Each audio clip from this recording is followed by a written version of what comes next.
بہت بڑا انعام ہے ہم سب دوستوں پر کہ وہ ہمیں بلاتے ہیں اور اپنا ذکر کرتے ہیں۔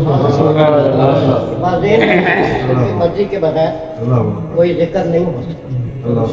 میرے آقا نے کہا اپنی چچا کا ذکر کرانے کے لیے میں روز ان کو بلا لیا، ہم سب ان کو سلام کرنے کے لیے یہاں جمع ہیں۔ آقا صاحب نے فرمایا جو ان کو سلام کرے گا قیامت تک وہ جواب دیتے ہیں، آپ دیتے ہی رہیں گے۔ تو مجھے بتائیے کہ ایک سلام اگر کسی کو کوئی کرتا ہے مومن کو اور وعلیکم السلام کہتا ہے تو اللہ کتنی سلامتی بھیجتا ہے۔ تو جو قیامت تک آپ کو جواب دیتے رہیں گے بتائیے ان کو کیا مقام ہے، آپ کو کیا فائدہ، فائدہ کیا ہوگا؟ صرف تصور میں اس کو لائیے، یہ فائدہ آج نہیں پتہ چلے گا، یہ فائدہ جب پتہ چلے گا جب وقت ہوگا حساب کتاب، جب حساب کتاب کو یہ علامہ صاحب حساب کتاب کا وقت ہوگا، اس وقت اس سلام کا جواب جب ہمیں ملے گا تو ہم وہ والی بات وہی ہے نا کہ روزے محشر جنہوں نے اچھے کام کیے ہوں گے وہ بھی پچھتا رہے ہوں گے، جنہوں نے برے کام کیے ہوں گے وہ بھی پچھتا رہے ہوں گے۔ برے کام والے تو اس لیے پچھتا رہے ہوں گے کاش ہم یہ برا نہ کام کرتے، ہم یہ سزا نہ پاتے۔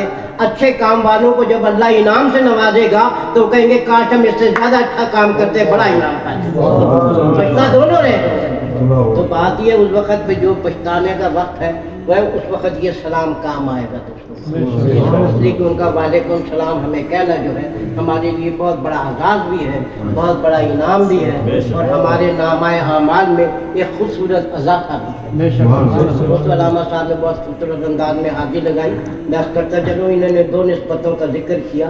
پہلی بات تو یہ کہ آپ کے چچا حضرت سید الشہداء امیر حمزہ رضی اللہ تعالیٰ نے آپ سے 2 سال بڑے تھے، ایک روایت میں 4 سال بڑے تھے، ٹھیک، لیکن انہوں نے 2 نسبتوں کا ذکر کیا، ایک رضائی بھائی کا، ایک چچا کا۔ ایک نسبت اور بھی ہے، وہ نسبت یہ ہے کہ آپ کی سید الشہداء کی والدہ محترمہ نبی پاک صلی اللہ علیہ وسلم کی والدہ محترمہ کی سگی چچا زاد بہن تھی، اس نسبت سے وہ خالہ زاد بھائی بھی تھے۔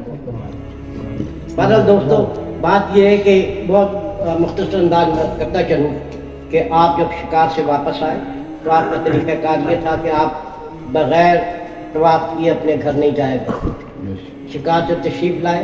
جب طواف کر کے واپس جا رہے تھے تو عبداللہ ابن جدالہ جو قریش کا ایک سردار تھا، اپنے زمانے میں بہت بڑا بدماش تھا، بعد میں اللہ نے اس کو بڑا نوازا۔ اس کا دسترخوانہ وقت خانہ کعبہ میں بچھا رہتا تھا اور خانہ کعبہ کی چھت پہ ایک آواز لگانے والا لباس لگاتا تھا کہ آؤ ابن جدالہ کے دسترخوان کی طرف۔ بہرحال تو اس کی ایک لونڈی تھی، عبداللہ ابن جدالہ کا گھر اس جگہ ہے جہاں پہ لوگ صحیح کرتے ہیں نا، جہاں تیز بھاگتے ہیں اس کے دائیں طرف نقطے میں اس کا گھر ہے۔ تو عبداللہ ابن جدالہ کی لونڈی جو تھی اس نے ان کو بلایا اور کہا کہ اے ابو عمارہ، کیونکہ آپ کا ابو عمارہ جسے کہنا چاہیے وقت تھا کہ ابو عمارہ تمہیں پتہ ہے کہ ابو الحکم نے آج تمہارے بھتیجے محمد کے ساتھ بہت زیادتی، کیونکہ اس کو ابو جہل کو ابو الحکم کہا جاتا ہے، بہت زیادتی کی۔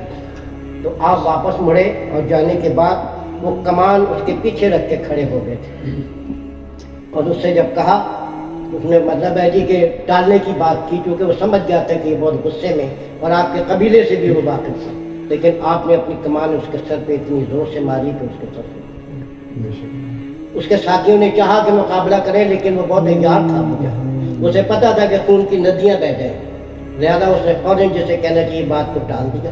کچھ لوگوں نے بیچ بچاؤ کرا دیا۔ آپ نے فرمایا سن کہ میں محمد جس خدا کے دین لے کر آئے ہیں میں اعلان کرتا ہوں کہ میں اس دین میں داخل ہوں۔ آپ نے یہ کہا اور آپ نے پاس کی بارگاہ میں جب آئے تو مطلب ہے یہ ایمان لے آئے۔ اتفاق کی بات ہے، بہت مختصر چل رہا ہوں کہ تیسرے دن یا چوتھے دن غالباً سیدنا عمر فاروق اعظم رضی اللہ تعالیٰ نے دیا ہے۔ انہوں نے جب دروازہ کھٹکھٹایا تو کیونکہ اس زمانے میں ایک خفیہ جگہ پہ تمام نماز پڑھا کرتے تھے، ڈرنے انہوں نے کہا عمر فاروق اعظم آ گئے، وہ لوگ ان سے صحابہ کرام اتنے خوفزدہ ہوئے ایک کونے میں گھس گئے۔ تو حضرت امیر حمزہ نے پوچھا تھا کیوں ڈر رہے ہو، کیوں ڈر رہے ہو؟ انہوں نے کہا وہ عمر فاروق آئے، عمر آئے ہیں، تو کہا ڈرتے کیوں، انہیں آنے دو، اگر وہ ایمان لے آئے تو اچھی بات ہے، اگر انہوں نے غلط بات کی تو میں ان کو قتل کر دوں، انہی کی تلوار سے قتل کر دوں۔